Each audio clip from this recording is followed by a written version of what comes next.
You're listening to the Sticks in the Six podcast. Here are your co-hosts, Andrew Forbes, Peter Barricini, and Alex Houghton.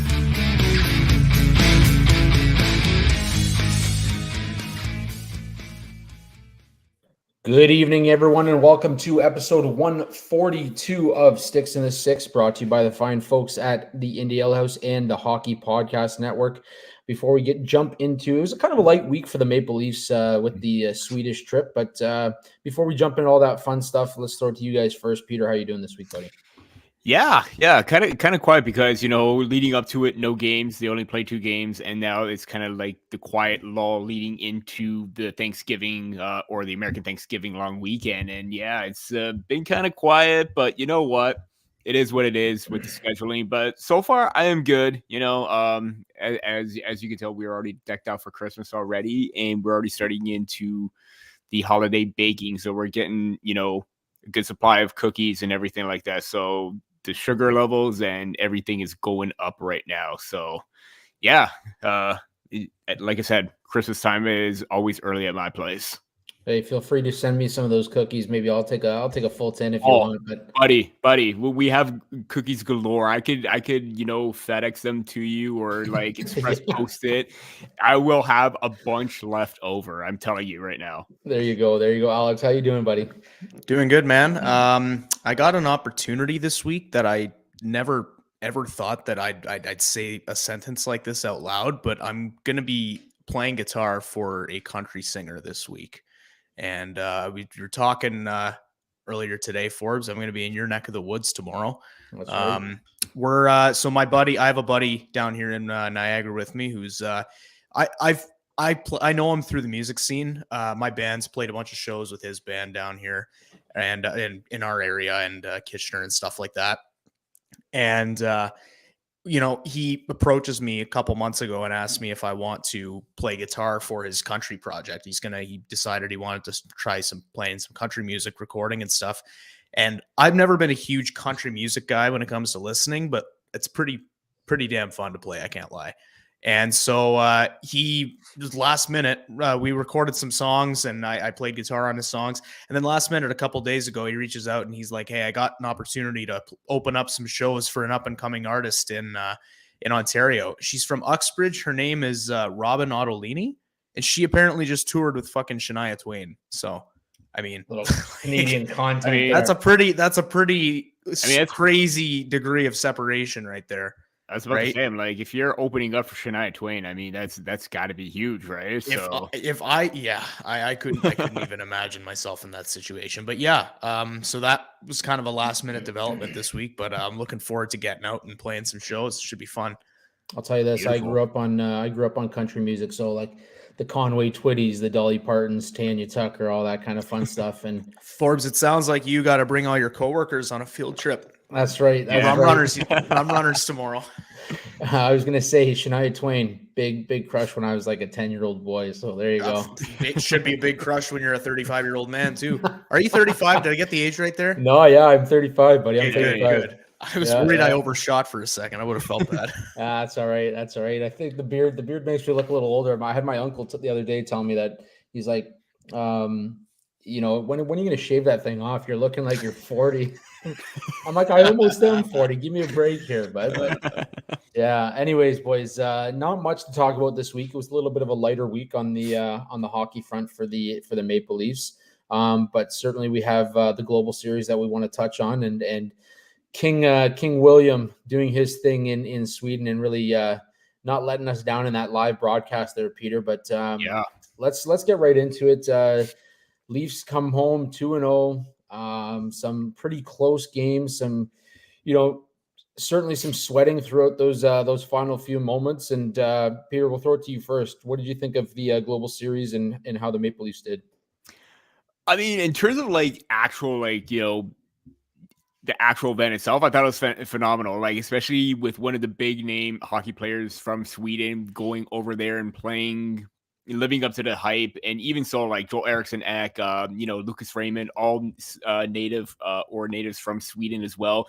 They weren't short of, putting their name into the basket of being star-studded players. We saw Lucas Raymond score against the Maple Leafs. We saw Eriksson Ek have an impact in that game with the Maple Leafs or against the Maple Leafs with the Wild. And yeah, I thought overall it was a great job done. And you saw like the social media content from the Maple Leafs. It was all about Willie, following him around, getting his takes on everything, the Swedish candies or like sweets and everything like that. The, going on a talk show in a tank top. It was meant to be for him both on the ice and off the ice. And he just lived up to the hype. I mean, it was just absolutely great performance from Nylander. I mean, he basically was dominant in both games, taking control of every single shift. The first line or the second line was in on the scoring on all three goals, really, the Red Wings. And then Nylander takes control of the game winner after a great block shot by Morgan Rielly. And who else but William Nylander to secure the victories secure the victories for the Maple Leafs or be a factor in both games. So, yeah, great job by everyone all around, and especially, William Nylander too, to carry everything or put everything on his back. But yeah, like you said, some tense moments in regards to coverage, defensive play, awareness, still work in progress. But you know what? They came out with 4 points, and we said that, or even before that, this is going to be a big road trip. Mission accomplished that they managed to get 2 wins out of it.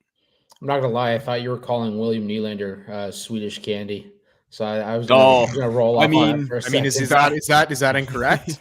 No. I mean, he is Swedish candy. He's pretty sweet. The back-to-back media posts with the Leafs where they're trying out the sweets and everything. The Keks, the salt candy or whatever, which was kind of funny to see their reactions. So, yeah, he kind of a sweet guy regardless, right? Absolutely. Alex, what were your thoughts on the global series? William Nylander, how the team looked? Yeah, I mean, Nylander was the star of the show. This guy is basically a celebrity who plays hockey for a living. Like, it's, for like Peter said, from the taste testing Swedish candy to in between games hopping on a talk show with some celebrities. Just Buddy hops on, he's sitting on the show wearing a wife beater and a white tank top and a chain. Like, he's fielding questions from the media. He's under the spotlight the entire weekend. There were like child reporters asking him questions and stuff.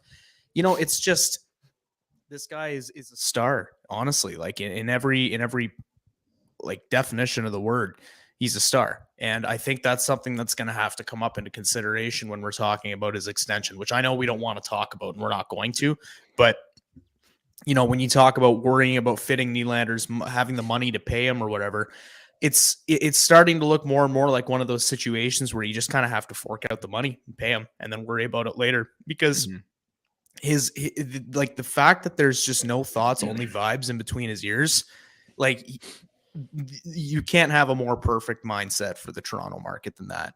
So I think it ultimately comes down to it comes down to that, and just the fact that he's just been a massive superstar the entire time. I was going to say, I'm glad you brought that up. Like, I think this was a perfect look into who William Nylander is away from the rink and why he fits the Toronto market so well, and why he has, I mean, guys, I'll be the first to admit, when he first came in, when he was first selected, I was the Don Cherry of the group, where I was just like, I can't fucking believe that they picked William Nylander. But I mean, I'm not saying they should have gone after Nick Ritchie at the time, but I mean, I was pretty shocked, to say the least. But now looking back at it and seeing like what he's done, how productive he's been. Yeah, there's been the holdout, and who knows what's going to happen with this contract extension, but just seeing how he handles himself in those moments with the hype is around him, and here he goes like end to end after, let's not forget, some big saves by Joe Wall to make that happen, and like just lights the Swedish like Avicii rink up on, like, it was on fire, man. And like you could just see it, the reaction from his dad, even, where he's like, are you fucking kidding me? Yeah. And like that says it all. Like, even you're impressing former NHL players with the way that you're playing. You're impressing your dad with the way that you're playing. I mean, I don't think there's any question that the Leafs have to find a way to get it done. And like you said, Alex, we're not going to talk about the extension right now, but let's get it done. Let's figure it out. Well, if we tie up 55 million in 5 players, I mean, let's do it. Who cares? Honestly, you're gonna I've been seeing the Let's idea. do it. I've been seeing the idea floated around lately of just swapping Tavares and Nylander's AAVs. Like, why not just do that? Honestly, yeah. I mean, Tavares, I'd bring him back for $6.9 million. Yeah. I mean, you get the sense that even Tavares is probably, he knows he's not going to earn more than what he's going to do on this current contract. He's probably going to take less. He seems like the kind of guy that would. He's on the back nine, man. He's on the back nine. He's probably going to take that Ryan O'Reilly contract, maybe go down to 4.5, hopefully. Even if it's at 5, I'll still take Johnny T at, $5 million. But yeah, I mean, I can't remember of a player who's thrived so much in a situation in a contract year that is playing to the standard that William Nylander has. I'm sure there have been instances, but I can't remember the last time that a guy's been doing this. He's been this consistent and just improving every single game. And you know what? For a guy that's, again, like we've all had our criticisms of Nylander in the past, but the fact that he's more complete right now and earning that big payday, honestly, you're not going to find another player like him at this point because he's playing that he wants to stick around here. It's funny. You're like, we're all sitting here praising Nylander, and he's going to have one game in the playoffs where he doesn't make a hit or backs off, and everyone's going to be like, what the fuck is wrong with this guy? We're paying $11 million for this? Yeah, but I agree. I think you got to find a way to, make it happen. And at the end of the day, like, your stars are going to get paid. He's a guy that's going to go to the market, especially with the year he's having. He's top 10 in scoring. He's top 5 in scoring, I think. And he's going to go out and he's going to get paid on the free agent market. Like, you got to find a way to get it done here. But otherwise, what the Leafs did in Sweden, it was exactly what you need to do, especially knowing that you're coming back. You're going to be a little jet lagged, and you get a couple days to relax and kind of get back and into the groove of things. But to pick up 4 points is so important when you do those global series. What were your guys' thoughts on Austin Matthews mentioning Mexico City as a potential landing spot for the global series next year? I just find it very coincidental that he says it, and the NHL is already pitching that idea right now. I mean, listen, you want to grow the game, you got to go to markets like they were trying to do with, they were trying to do it with the South Korean games in the Olympics, but, NHL had to, kibosh that. But, going to a market like this where, you have someone like Austin Matthews that wants to grow that game there because of his heritage and his background. That's what you want. I think the only concern that you have is, what type of arena are you going to have? Because it's not sure what, how many arenas are in Mexico or what kind of how many the seat capacity is going to be. I think that may be the only issue, but no matter what, if you can make it work because this is how you grow the game and you go beyond just the traditional North American games, European games. You want to extend everywhere right now, and that's what you want to do. Boys, I'm about to drop some breaking news on 6 and the 6. Not hockey related, not even Leafs related. Is it baseball related? It is baseball related. Okay. Peter knows the notification. Yeah, we know. Peter knows what it is. Yeah, we actually talked about it before. So. Oh, did you? Yeah, before you came in. Wow, yeah. I'm embarrassed. Okay, never mind. No. I just got the Sportsnet notification now. For those that don't know. Yeah, I guess I can't just back off of breaking news now that you guys both know about it already. Anyways, at the time of getting this Sportsnet notification, the New York Mets are hiring former Jays manager John Gibbons as their bench coach, which hurts. Unreal. I love that. I hate it. I wish the Jays would have brought him in as their bench coach, to be honest, or even their manager, to be honest. But that's pretty funny. Anyways, continue. Yeah, tough one to swallow. But boys, we still love Gibby. Yeah, we definitely love Gibby. But with him on the bench now, guys, I think next year I might put a little money on them. And with that, let's jump over to a quick ad read from the DraftKings. I hope you don't ever put any money on the Mets in any capacity. Unless you're Bobby Bonilla, because they're paying you anyways. That's true, yeah. DraftKings Sportsbooks. Bet the action on the ice with DraftKings Sportsbook. Right now, hopefully tonight you guys took the over on the Carolina Hurricanes, Edmonton Oilers game, and the Chicago Blackhawks, Columbus Blue Jackets game. both sitting at 3-0 midway through the first periods in their respective games. So you can always take the overs there now at over 7.5 at -110. Download the app now and use code THPN. New customers get $150 instantly in bonus bets for betting just $5 on hockey. That's code THPN only on DraftKings Sportsbook, an official sports betting partner of the NHL. The crown is yours. Bonus bets expire 168 hours after issuance. Gambling problem? Call 1-800-GAMBLER or visit www.1800gambler.net. In New York, call 877-8-HOPE-NY or text HOPE-NY 467-369. In Connecticut, help is available for problem gambling. Call 888-789-7777 or visit ccpg.org. Please play responsibly on behalf of Boot Hill Casino and Resort. 21 plus age varies by jurisdiction, void in Ontario. Bonus bets expire 168 hours after issuance. See dkng.com/hockey for eligibility and deposit restrictions. Terms and responsible gaming resources. NHL and NHL Shield are registered trademarks of the National Hockey League. Copyright NHL 2023, all rights reserved. Well, with that, boys, let's talk a little bit about the back end. There's been a lot of mystery around John Klingberg. Some are suggesting that he's already over at Robidaw Island. Others, are hoping that he comes back, but there has been some talk about a potential stint on the LTIR. Alex, your thoughts on the John Klingberg situation? Yeah, it's a tough situation because we've talked about Klingberg's struggles on this show a decent amount, and you hate to pile on the guy, but it's obvious that things have not gone the way that things they hoped they would have gone. And to hear that he's got this hip ailment that's been plaguing him for a good chunk of his career. I am sorry, boys. That is the worst time to get hiccups. Okay.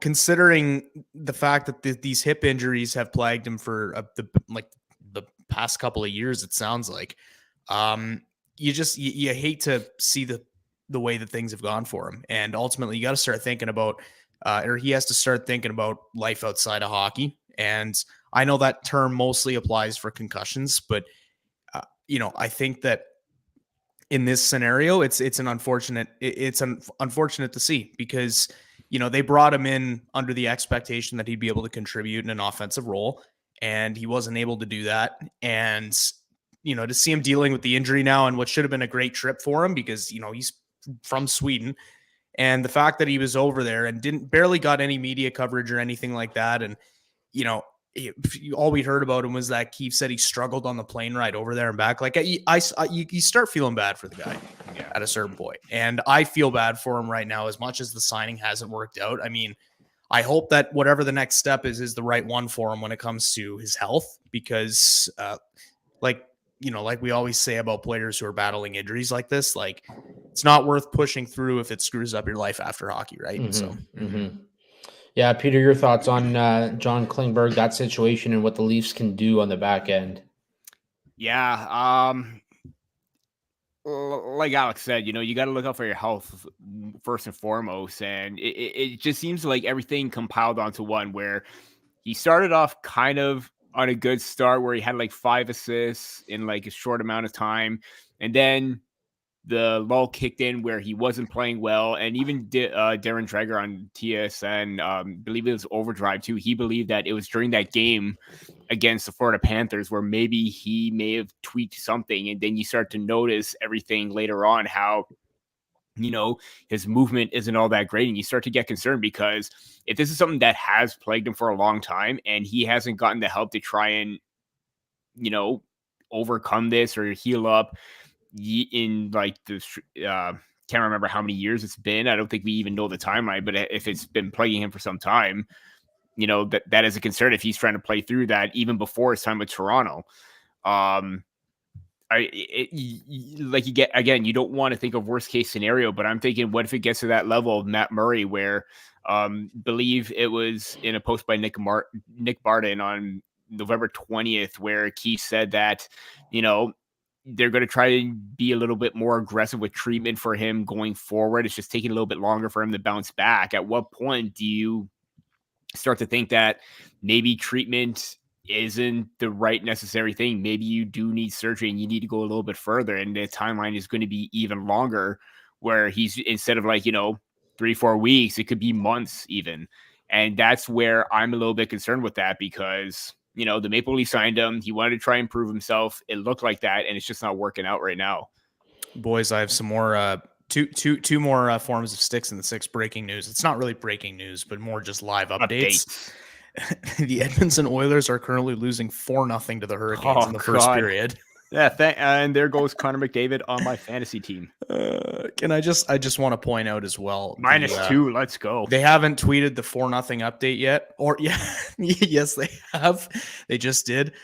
26 likes, 79 replies, as we see. Oh my God. And the 3-0 goal has, as of right now, 80 likes, 227 replies. Oh my it's bad when quotes and replies are getting most of the attention than an actual like. Hey, that's how bad it's gotten. So tell me it was Woodcroft that was the problem. Yeah, it was. It totally was. It was clearly Woodcroft. My see, God, here's the thing. Now that it's 4-0, would the Oilers like to actually win 4-0? No, somebody put a $5 on it right now. Edmonton Oilers to come back and win. No, I was trying to do that whole giving money away. Oh my God, man, this is fucking amazing. The other thing that I was going to bring up as well. When you get a chance, go look at the first NHL goal for Zach Benson. Okay. Is it a highlight reel? My God, was it beautiful? I'm not going to be surprised because it is Zach Benson, and it was only a matter of time before he started to pop off. But I will definitely take a look at that goal because it probably would be jaw-dropping. Mm-hmm. While we're on it, just kind of going off the whole talk about Klingberg, it makes you wonder how much it's contributed to him kind of having that fall from grace when he was that star offensive defenseman with Dallas, and what how that plays a role with it.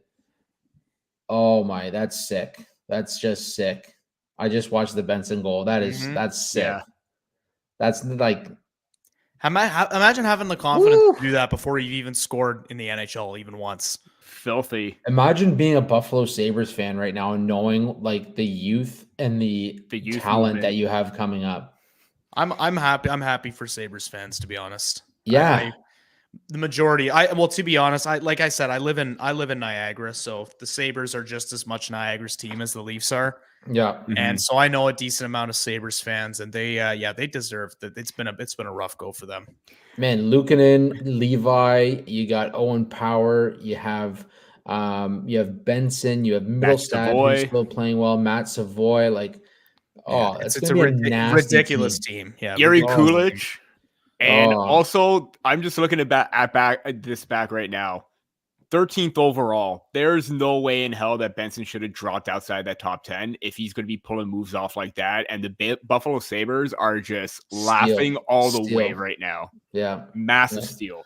Was that a Christmas Carol kind of reference, laughing all the way? Ho, ho, ho. Oh, yeah, I guess. I mean, funny, perfect timing or like a happy accident for that, right? Coming from the Christmas house itself. Exactly.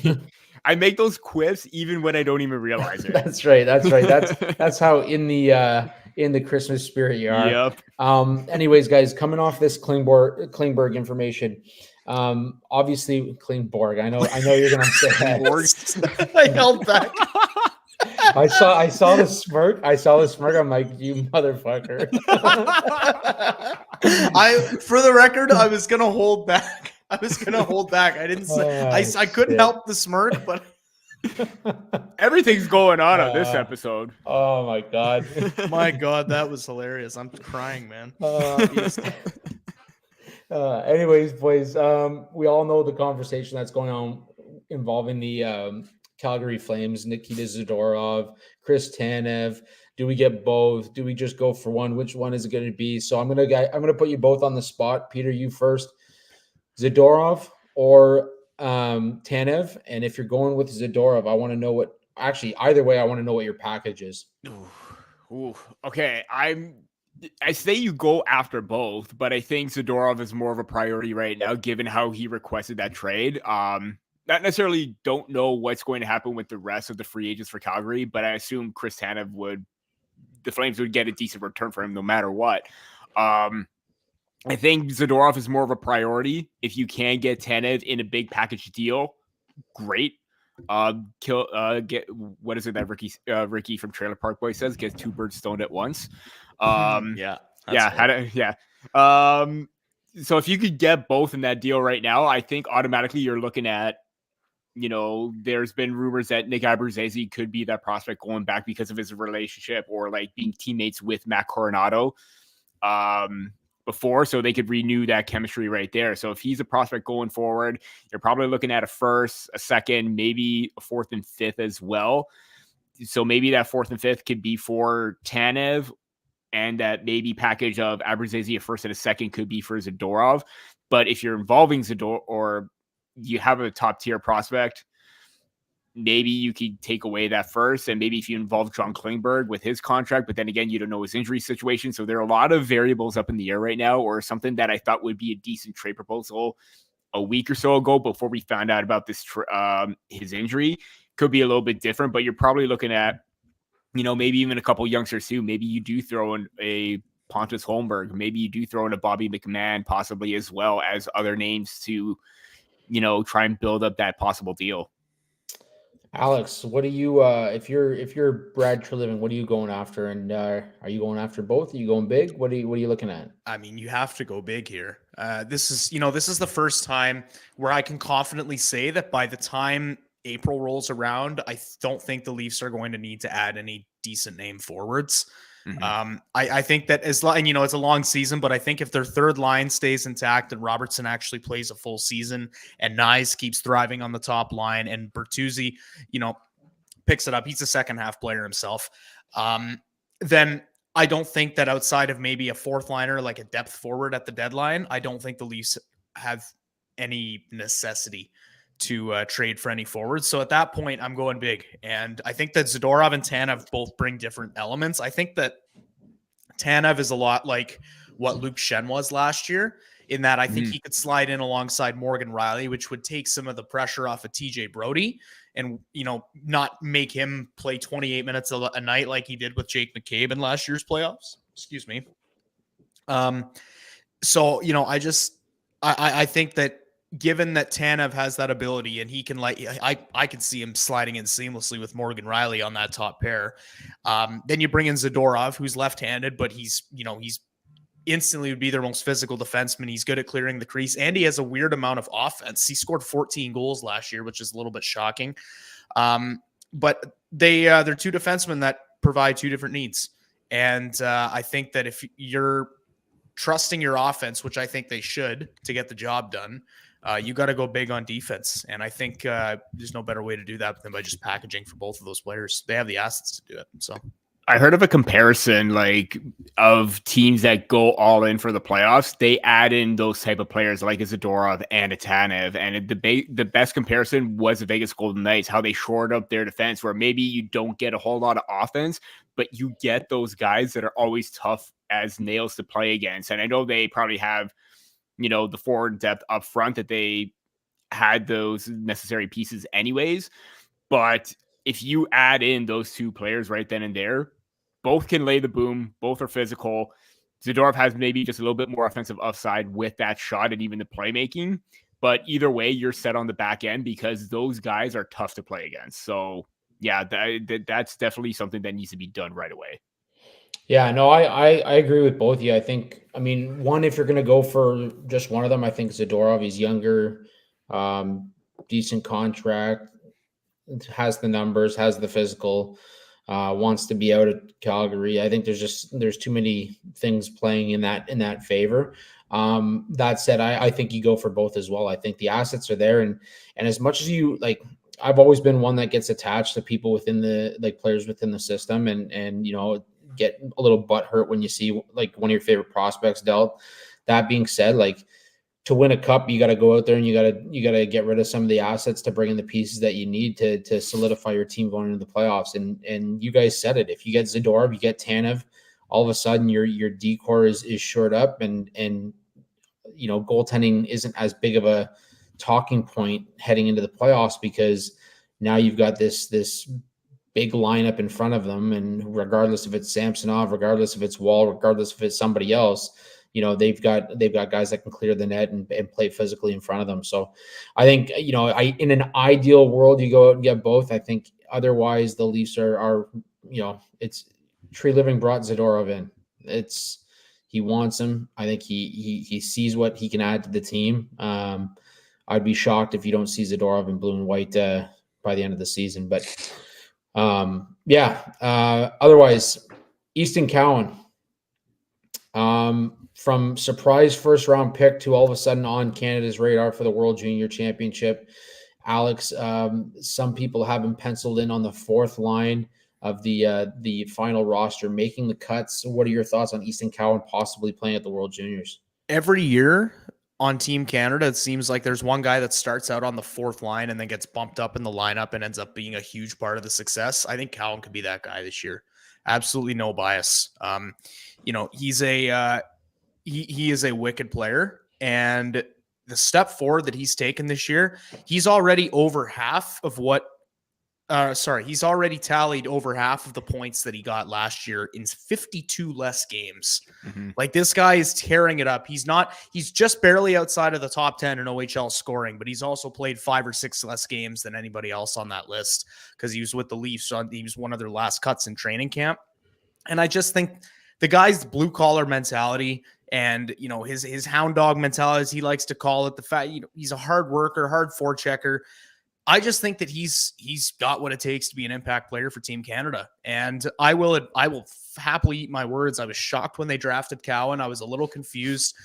There were other players on the board that I thought that for sure were going to be ranked higher than him, but it's a little too early to say, but it does seem like maybe Wes Clark and his scouting staff knew something that other people didn't. So. Yeah, I mean, I still laugh at the fact that when I did release a prospects article, that I said he'd hit the century mark this year in points for the London Knights, and he's on pace to get 107. He's played far fewer games, and he's got the highest point per game average in the OHL right now among the top 11 scorers. So, take that for what you will, but I think this kid's got a hell of a lot of talent, and I don't see why, if you're Canada, you wouldn't be looking at him. But Peter, what are your thoughts on Easton Cowan possibly starring in the World Juniors this year? Yeah, but not just him too, even Fraser Minton as well. There's a possibility that he could go. But yeah, I mean, huge opportunity for him. I don't know if he'll be that player that could move up in the lineup. I think that would only happen if it's just like an injury, because let's face it, Canada's going to be stacked up front no matter what. But if he does outplay another player, and that's just an opportunity for Cowan to move up to the third line, second line. Not sure if he's going to make it to the first line, but you know what? Middle six is definitely still a possibility. And this is a player that could do it all in any situation. Power play, penalty kill. I've seen him score some beautiful shorthanded markers or, set up play shorthanded. He could be a very dynamic utility knife type of player for Team Canada, where if you need energy, he's going to be out there. You need to get momentum and kill off a penalty and get some energy back right after that. He can do just that. And he's very dynamic, very crafty, but he plays with that pace and that intensity where maybe his size, I believe he's 5'11", 185. Just check that out right now on Elite Prospects. That is true with his height and weight. But if he's able to still play with that, with that stature and the way that he protects the puck well, that just seems like a type of player that will do anything to win for Team Canada. And I think he's definitely got not necessarily a spot with his name on it, but he could definitely fight for one and win one over if he continues to play that he has so far. Yeah, no, absolutely. And boys, we got one last talking point before we close it out for the week. But before we do, here's a quick word from our other sponsors over at the Hockey Podcast Network. Raycon, not just headphones anymore. Raycon, it may be too early to start decorating for the holidays, but it's never too early to start your holiday shopping. Why not take care of it now before the crowds and packed calendars make shopping a total nightmare?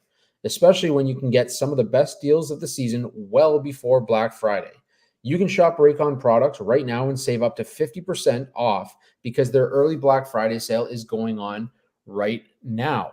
You've heard me talk about Raycon's products before, like their everyday earbuds. Raycon first made a name for themselves in the audio space with products like their everyday earbuds, known for delivering high quality and thoughtful features like a 32-hour battery life and a perfect in-ear fit for all-day wear and lasting comfort. And this past year, they expanded their entire business with the introduction of Raycon Home and Raycon PowerTech. Their faucet filter ultra filters the water in your tap against chlorine and heavy metals. It's a must-have for ensuring the water you use to wash your face and brush your teeth is, actually clean. Raycon is known for delivering high quality and thoughtful features at half the price of other premium tech brands. It's no wonder their products have racked up tens of thousands of 5-star reviews. To get everyone in the holiday spirit, shopping spirit a bit early, Raycon is currently offering 20% off everything on their site with select products up to 50% off. So beat the crowds and save now. Trust me, you do not want to miss out on Raycon's early Black Friday sale. Hurry up now to buyraycon.com/THPN to get 20 to 50% off site-wide. That's buyraycon.com/THPN to score up to 50% off Raycon products. buyraycon.com/THPN. Well, boys, our last little headline here before we close it out. We know it was a quiet week in Leafland. It's been anything but for the Edmonton Oilers all season long, and their journalists, the beat writers are making news again. Tim Peel is just, man, I tweeted this out. This has got to be one of the craziest threads I've seen between a former referee and a journalist in recent memory. But Peter, I'm going to throw it to you first. What did you think of this interaction between Frank Saravelli and Tim Peel? Yeah, I mean, I made a little bit of a joke earlier. I'm like, maybe the Edmonton Oilers are like they'll win 4-0 instead of losing 4-0 because they were down 4-0. In regards to that, but at the same time, I mean, we all know that was probably like a dumb question to ask, right? Like we all know that the Edmonton Oilers would want to win 4-1. We know they want to win, but it's just not happening with the goaltending that they're getting. I could understand why Connor's getting frustrated. I understand why Leona's been frustrated in the past with the type of questions because, if it's good to generate that kind of response from the player, maybe don't ask it. But then again, I also think that posting that, interaction between the two with the DMs, I kind of agree with Frank there. It's kind of like a little bit of class, like no class whatsoever. If it's a private message, if it's a private message, you don't need to send it out there. But then again, it just seems like more controversy on top of that. But yeah, I mean, bit of everything with that whole entire debacle. Really, I know a lot of people were piling in on that and weighing in, but yeah, that's just my 2 cents there. Alex, you have anything you wanted to add to that? Yeah, I didn't want to pick a side in that, to be honest. I didn't really want to support either Mark Spector or Tim Peel. But there were a couple things that stuck out to me. First of all, the one shred of credit I'll give to Spector is that he basically called out Peel for being a shit ref, which I thought was funny. But at the same time, just the thing that popped out at me more than anything else about that interaction was the victim mentality from Spector.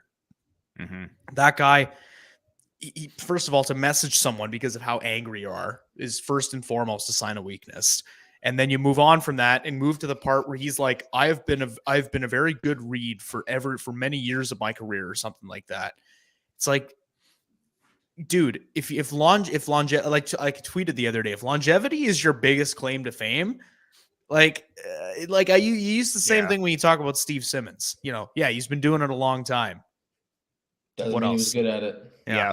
So I tend to notice that whether it's a player or whether it's a player being asked a stupid question or whether it's a fan on Twitter, whether it's another journalist or someone, it's Spector every single time someone makes it the slightest criticism about anything he writes, he lashes out and he says, I've been doing this for a long time. I know I'm good at my job. It's like, buddy, if you know you're good at your job, then why do you have to fucking say it out loud so much? But even so, like you said, do you really need to pick a fight every single time like someone critiques you? Like how many times have we been critiqued or like we see the comments and we were like, it's not even worth it at that point. Like, why not just move on?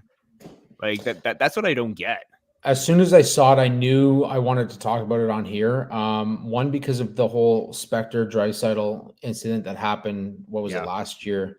But the quote that you're talking about, Alex, he wrote, "Been around it long enough to know a horseshit ref when I see one, Tim. I've been very good to read for my whole career, 35 years. Thanks for noticing." Tim Peel wrote back, "You've always been a fucking fraud, buddy." So, which that made me laugh too, right? Like, this is just the best form of entertainment when it's like, I don't want either of them to win. I just want them to keep fighting. Yeah. Just so sit back, get the popcorn. Anyways, here's my take on it. One, you're an idiot for messaging something like that in today's world, because you know how easy it is to share something like that. Yep. Mm-hmm. Two, Peeler has been a complete shit show since he was caught with a hot mic. So anything, like, he's become maybe one of the most opinionated people on Twitter and doesn't back down from anybody. So for Spectre to write him, you know, you knew what you were getting into. You 100% knew. If you've been around for 35 years, you knew damn well what you were getting into. The question itself absolutely was stupid. Mark Spector knew that. He knew what he was doing, and he knew that he was just trying to get a quote. And anybody who's been in journalism understands that he doesn't care what the answer is. He's looking for a reaction, and he got exactly what he wanted. And that's what it was. At the end of the day, that's 100% what it was. He got a quote from McDavid regarding being down 4-1 or being up 4-1 or whatever. And that's, at the end of the day, I hate to say it because I don't agree with it, but he did his job. And I get why Frank Saravelli jumped in and came to from the top rope. Yeah, it came from the top rope. There was something from Ryan Rishaug too. It was a brawl. Oh, Rishaug got in on it as well. Yeah. Wow. At a certain point, Twitter has become exactly what Elon Musk wanted it to become. Just an absolute free for all. Everybody's saying whatever's on their mind, and I wasn't shocked to see what Frank Saravelli wrote, but I was intrigued to see the fact that he came out and was just, he was swinging as well. So like you guys said, I didn't want either side to win. I wanted to keep going, and it was maybe the most entertaining hockey story of the week, aside from William Nylander in Sweden. So anyways, with that, you guys have anything else you wanted to add before we close it out here? Nah, I'm good. Well, we got a busy week for the Leafs coming up in the next little while here, guys. Looking forward to it. Hopefully some more wins. Hopefully no jet lag. If you're tuning in tonight, we appreciate it. A shout out to the Indie Ale House and THPN for continuing to boost us and help us get through. As always, you can follow myself at Andrew G. Forbes. You can follow Alex at A. Hobson Media. You can follow Peter at P. Barricini, or you can follow the show at Sticks in the Six Pod. That's STIXINTHE 6IXPOD. You can also follow us on Instagram, TikTok. Make sure you head over to the YouTube channel, hit subscribe. It does help us. It's a huge boost when we get those subscribers. We are literally 21 away from the century mark. Let's try and get there. Otherwise, make sure you check out SeatGeek when you're looking for any tickets throughout the year. Use code STICKSINTHE6 for $20 off your first purchase. Otherwise, boys, that's all we have here for Sticks in the Six, episode 142. Until next week, let's go Leafs.